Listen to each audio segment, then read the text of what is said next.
नमस्कार, मैं आशित त्यागी युग करवट यूट्यूब चैनल पर आपका स्वागत करता हूं।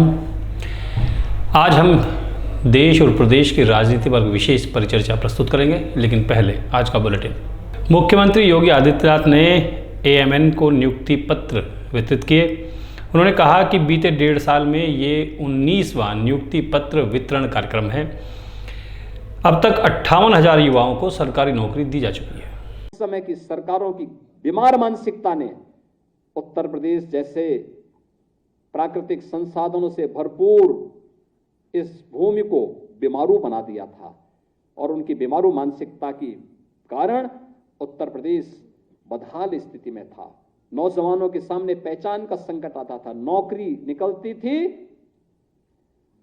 चाचा और भतीजा झोला लेकर के वसूली पे निकल पड़ते थे और परिणाम क्या होता था? एक गरीब ठगा रह जाता था, एक प्रतिभाशाली नौजवान ठगा रह जाता था। आज तो हमारे जितने भी नियुक्ति की प्रक्रिया से जुड़े हुए आयोग और बोर्ड हैं, कोई उस पर उंगली नहीं उठा सकता।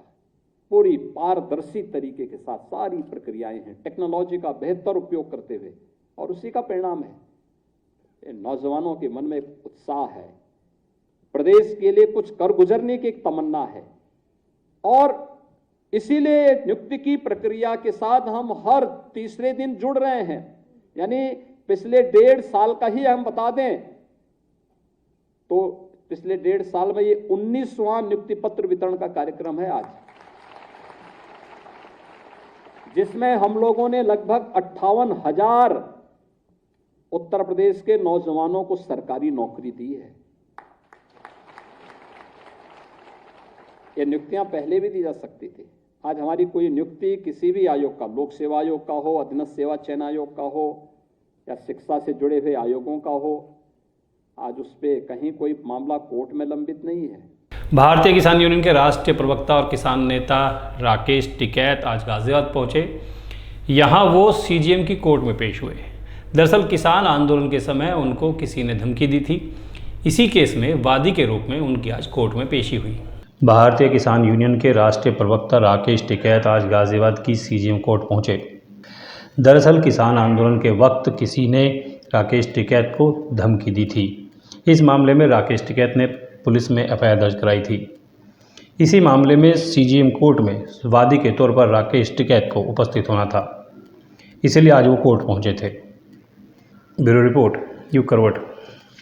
महंगा टमाटर सभी को रुला रहा है, लेकिन गाजियाबाद में शासन और प्रशासन स्तर पर इस समस्या का निदान शुरू हो गया है। प्रशासन ने 50 रुपये किलो टमाटर गाजियाबाद के राजनगर में बेचे। यहाँ 200 किलो टमाटर बिक गए। टमाटर की आसमान छूती कीमतों को देखते हुए आम जन को सस्ते टमाटर उपलब्ध कराने के लिए आज गाजियाबाद जिला प्रशासन की ओर से राजनगर के आईएमटी के पास स्टॉल लगाया, जहां लोगों को 50 रुपये प्रति किलोग्राम की दर से टमाटर दिए गए। सस्ते टमाटर मिलने की सूचना मिलते ही बड़ी संख्या में लोगों की भीड़ उमड़ पड़ी। इससे पहले साहिबाबाद सब्जी मंडी में भी ग्राहकों को सस्ती दर पर टमाटर उपलब्ध कराए गए। अब शहरी क्षेत्र के ग्राहकों को भी 50 रुपये प्रति किलोग्राम की दर से टमाटर मिल रहे हैं। सिटी मजिस्ट्रेट शुभांगी शुक्ला ने बताया कि सस्ती दरों पर टमाटर की बिक्री 5 से 6 दिन कराई जाएगी। हर दिन अलग अलग स्थानों पर टमाटर के स्टॉल लगेंगे। एक व्यक्ति को 1 किलोग्राम ही टमाटर दिए जाएंगे। पहले दिन करीब 200 किलोग्राम टमाटर बिक्री के लिए रखे गए। अन्य दिनों में इसकी मात्रा में अधिक बढ़ोतरी कर दी जाएगी। ब्यूरो रिपोर्ट, युग करवट। गाजियाबाद नगर निगम में आज संभव कार्यक्रम का आयोजन हुआ। हालांकि संभव में आज बहुत कम लोग पहुंचे। बताया जाता है कि मात्र दर्जन भर लोगों ने अपनी शिकायतें दर्ज कराई हैं। उनके समाधान के निर्देश दे दिए गए हैं। गाजियाबाद के नंदग्राम द्वारा गाजियाबाद नगर निगम में आज संभव दिवस का आयोजन किया गया। संभव दिवस में अपनी शिकायत लेकर कम ही लोग पहुंचे। बताया जा रहा है कि संभव में 1 दर्जन लोगों ने अपनी समस्याएं दर्ज कराईं। आज हुए संभव दिवस में नगर आयुक्त नितिन गौड़, उद्यान प्रभारी अनुज सिंह, अपर नगर आयुक्त अरुण कुमार यादव, हेल्थ अफसर Mithilesh Kumar, chief engineer NK Chaudhary, जलकल विभाग के अधिशासी अभियंता YK यादव, टैक्स विभाग से CTO संजीव सिन्हा और लाइट विभाग के अधिकारी भी मौजूद रहे। ब्यूरो रिपोर्ट, युग करवट।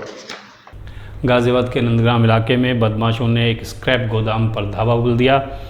3 से 4 की संख्या में बदमाशों ने गार्ड को कमरे में बंधक बना लिया और वहां रखा स्क्रैप लेकर चले गए। थाना नंदगांव अंतर्गत आज सुबह एक स्क्रैप गोदाम के गार्ड ने सूचना दी कि उसके गोदाम में 3 से 4 अज्ञात लोग गार्ड को एक कमरे में बंद करके और स्क्रैप उठा ले गए हैं। इस संदर्भ में तत्काल ही घटना को थाना स्थानीय पीआरवी व मेरे द्वारा अटेंड किया गया। गार्ड की तहरीर पे अभियोग पंजीकृत कर लिया गया है एवं 3 टीमों का गठन कर लिया गया है। शीघ्र घटना का अनावरण कर लिया जाएगा। साहिवाल के जनकपुरी में रहने वाले एक व्यक्ति का बेटा लापता है। उसका आरोप है कि पुलिस ने इस मामले में कोई कार्रवाई नहीं की है, इसीलिए उसके सामने आत्महत्या करने के अलावा कोई दूसरा विकल्प नहीं बचा है। 11 महीने से उसके बेटे का कोई अता पता नहीं है। ये शख्स अपनी शिकायत लेकर आज कलेक्ट्रेट पहुंचा। प्रकाश, क्या मामला आपका? मामला लड़का गुम हो गया, 14 महीने हो गए, पुलिस ने कोई कार्रवाई नहीं करी, सिर्फ एक FIR लिखी है बस। आपका बेटे हैं? हाँ जी।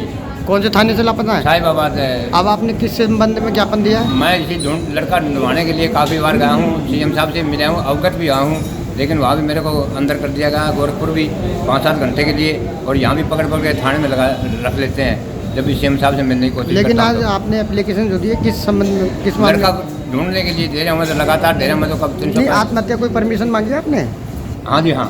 क्या परमिशन मांगी है आपने? परमिशन यही है कि भाई आत्महत्या कर लेंगे, ऐसी ज़िंदगी से हमें कोई, ऐसी ज़िंदगी हमारे लिए कोई जरूरी नहीं है। ऐसी ज़िंदगी नरक की ज़िंदगी से बदतर बढ़ा दी हमारी। जो महकमा ने, पुलिस महकमा ने, DM के पास 4 बार चलेगा, लखनऊ 4 बार चलेगा, गोरखपुर 4 बार चलेगा। अब समय हो चुका है हमारी परिचर्चा का। देश और प्रदेश में राजनीतिक हालात लगातार बदल रहे हैं। आज बेंगलुरु में विपक्ष की बैठक हुई तो दिल्ली में NDA की बैठक हुई। कुछ नई इसमें चीज़ें भी सामने आए हैं। इन सब पर हम विस्तृत चर्चा करेंगे हमारे एडिटर इन चीफ सलामत जी के साथ। सलामत जी, आपका बहुत बहुत स्वागत है। बहुत बहुत शुक्रिया आशीष जी आपका। सर, आज जो एक नया जो डेवलपमेंट हुआ है भारत की राजनीति में, विपक्षी गठबंधन ने Indian national democratic inclusive alliance के नाम से, मतलब इंडिया के नाम से अपना गठबंधन को नाम दिया है। आज शाम को उसकी औपचारिक घोषणा भी हो जाएगी। मतलब NDA का मुकाबला अब सीधा सीधा इंडिया से होना है 2024 में। महत्वपूर्ण बात यह है कि NDA में 38 दल हैं और इंडिया में 26 दल हैं, तो ये लड़ाई अब 26 बनाम 38 की होने जा रही है। पहले तो नाम ही इन्होंने बिल्कुल अंग्रेजी वाला रख लिया, सारे लोग इंडिया वर्सेस NDA। तो मुझे लगता है कि ये बड़ी रोचक होगी लड़ाई। और इसमें लेकिन अभी तक जो सबसे बड़ी चीज़ ये है आशीष जी कि जो ये इंडिया वाले हैं, जो इनका गुट है, ये 26 लोगों का, अभी ये तय नहीं कर पा रहे हैं। ये बारात तो इकट्ठी हो गई है, सारे लोग इकट्ठे हो गए, बारात हो गई, पूरी तैयारी हो गई, सब कुछ खाने भी चल रहे हैं, डिनर भी चल रहे हैं, बस अभी तक दूल्हा तय नहीं कर पा रहे हैं। जब तक दूल्हा तय नहीं होगा तो फिर कैसे बात बनेगी? तो मैं समझता हूँ कि पहले इनको, अगर इन्होंने सब इकट्ठे हो रहे हैं, कहीं ना कहीं इसमें दूल्हा भी तय मुझे लगता हो नहीं पाएगा जब तक 2024 से पहले, क्योंकि हर आदमी दूल्हा बनने को तैयार बैठा हुआ है इसमें। तो ये तो बस सिर्फ संख्या बल है। और लेकिन मैं आपका कॉलम पढ़ रहा था, आपने बहुत अच्छा उसमें आज लिखा है कि 26 के मुकाबले 38 की ज़रूरत क्या थी। सवाल ये है कि जब भारतीय जनता पार्टी एक मजबूत अपने आप को बता रही है, हर चीज़ बता रही है, तो फिर ये इतना ज़रूरत क्या है कि जो लोग पार्टी छोड़ के चले गए, जिन्होंने दगा करी, जिन्होंने जाके विधानसभा के चुनाव में पार्टी के ख़िलाफ़ बोले, चाहे वो मोदी जी के ख़िलाफ़ बोले, योगी जी के ख़िलाफ़ बोले, आज उन्हीं लोगों को आप गले क्यों लगा रहे हो? तो कहीं ना कहीं आपको कुछ डर है 2024 को लेके, मुझे लगता है। तो जो ये बात हुई कि बारात तैयार है, दूल्हे की पहचान नहीं हो पा रही है, तो उसमें विपक्षी दल ये भी तो कह रहे हैं कि भाई जो चुनाव हो जाएगा, जिस दल की सीटें जितनी ज़्यादा आएंगी उसकी उतनी हिस्सेदारी हो जाएगी। ना वो बात तो ठीक है, लेकिन फिर भी कहीं ना कहीं कोई चेहरा तो होना चाहिए। जनता के सामने किसको पेश करेंगे आप? जनता तो अब क्या हो गया कि आज मोदी जी के चेहरे पे चुनाव लड़ा जाता है ना, चाहे 2014 का चुनाव हो, 2019 का चुनाव हो या 2024 का है, इनके पास एक मोदी जी चेहरा है। विपक्ष के पास कौन है? राहुल जी हैं, नीतीश जी हैं, या फिर ममता जी हैं। तो ये तय करना पड़ेगा कि कौन है। चेहरे के बिना तो कुछ होगा ही नहीं। ये तो कुनबा है भानुमति का जो जोड़ लिया गया है, और मुझे लगता नहीं सब अपनी अपनी चीज़ों में। अरविंद केजरीवाल भी सपना देख रहे हैं, तो अध्यादेश को लेकर भले उनकी बात नहीं बन पा रही है। तो मैं समझता हूँ कि ये चेहरे के बिना चुनाव लड़ना सही नहीं होगा। और चेहरा, आज की डेट में चेहरे की बहुत अहमियत है। भारतीय जनता पार्टी के पास मोदी जी एक चेहरा हैं, और मोदी जी ही उन पे चुनाव लड़ रहे हैं पार्टी के लोग। ना तो फिर अदर्स पार्टीज़ के तो मतलब मैं समझता हूँ कुछ है नहीं, केवल चेहरे पे चुनाव है तो चेहरा तो लाना पड़ेगा विपक्ष को। अच्छा, हम उत्तर प्रदेश की दृष्टि से देखें तो गठबंधन महत्वपूर्ण हो गया है, कांग्रेस भी है, सपा भी है, आप भी है, सभी पार्टियां मिल गई हैं। लेकिन इस पूरे सिनेरियो में, इस पूरे परिदृश्य में मायावती का तो पता नहीं है ना, वो गठबंधन में है, अलग रहेंगी, साथ रहेंगी, तो मायावती का क्या रहेगा? देखिए, मुझे लगता है कि मायावती जी अभी बहुत जल्दी कोई पत्ते नहीं खोलेंगे और वो अभी तेल की धार देख रही हैं। और क्योंकि उनको पता है कि अगर यदि वो अभी खुल के आ जाएंगी तो कहीं ना कहीं फिर कुछ जिस तरह का आरोप लगता है कि सरकार एनडीए उसको ईडी का और इन चीज़ों का इस्तेमाल करती है, तो मुझे लगता है कहीं ना कहीं इसकी वजह से शायद मायावती अभी खुल के नहीं आएंगी। बट जब थोड़ा सा टाइम रह जाएगा तब वो अपने पत्ते ज़रूर खोलेंगी। बट ये भी तय है कि मायावती ज़रूर गठबंधन करेंगी। और गठबंधन किससे होता है, कहीं ना कहीं ये भी लग रहा था कि शायद वो कांग्रेस की तरफ उनकी सोच बन रही है, लेकिन अभी कहना बहुत जल्दबाजी हो गई। अच्छा, कश्मीर से लेकर कन्याकुमारी तक, मतलब उत्तर से दक्षिण तक तमाम जो हमारे राज्य हैं उनके नुमाइंदे इस विपक्ष के गठबंधन में शामिल हैं। जितने भी जहाँ भी भाजपा की सरकार नहीं है वो सभी राज्य इसमें शामिल हो गए हैं। ओवैसी भी विपक्षी दल के नेता हैं, उनको इस गठबंधन में कोई बुलाने को तैयार नहीं है। नहीं, आपने अच्छी बात कही। वो तो बिल्कुल ऐसे हो रहे हैं जैसे छुआछूत की बीमारी हो गई, उनको तो कोई छूना ही चाहता। जो वो तो 11,000 के करंट हो गई, लाइन हो गई है। जो उनके छुएगा वो फिर पता चला उसके बारे में अजीब सी बातें होंगी। उन्होंने बड़ा प्रयास किया, शायद उनकी मुझे लगा कहीं ना कहीं उनके लोगों ने शायद बसपा प्रमुख से मुलाकात करने के भी प्रयास किए थे कि शायद बसपा के साथ उनका अलायंस हो जाए। बट वो अभी उनके साथ भी अलायंस नहीं हुआ। समाजवादी पार्टी भी उनसे अलायंस करने को तैयार नहीं है।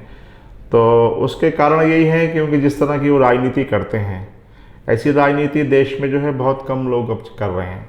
अगर इस तरह की राजनीति होती तो मैं समझता हूँ कि फिर आज मुस्लिम लीग जो है वो 2 सीटों पे कभी सिमट के नहीं रहती, क्योंकि यहाँ पे सभी को साथ लेकर चलना पड़ता है। किसी को आप एक पक्ष की या एक समुदाय की राजनीति नहीं कर सकते।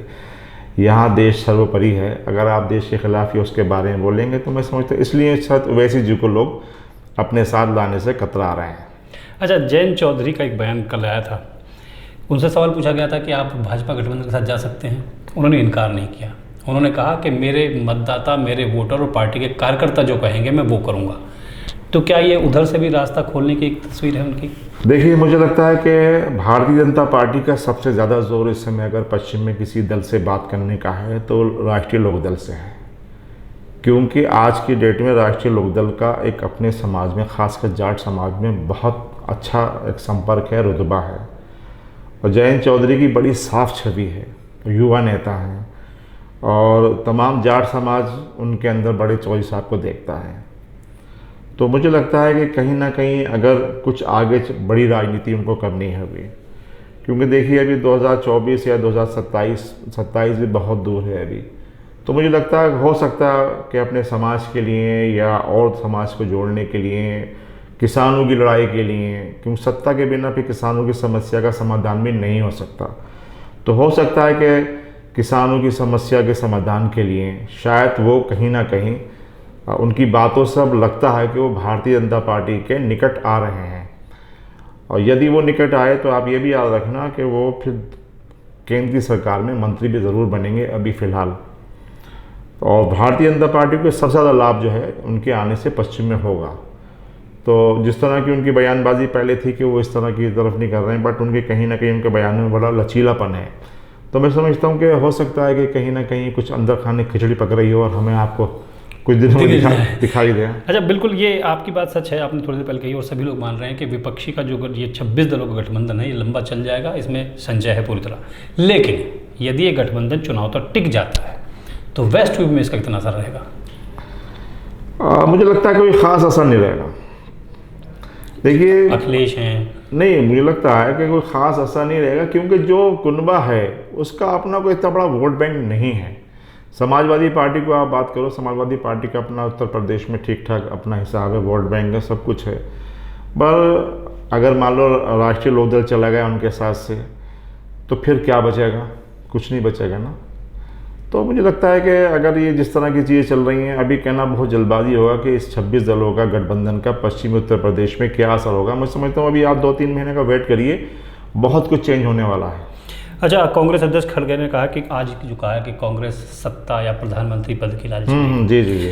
तो ये गठबंधन की मजबूरी में दिया गया बयान है या कांग्रेस की एक सोची समझी रणनीति है कि सभी को साथ लेकर चलो, ऐसी बातें करते रहें?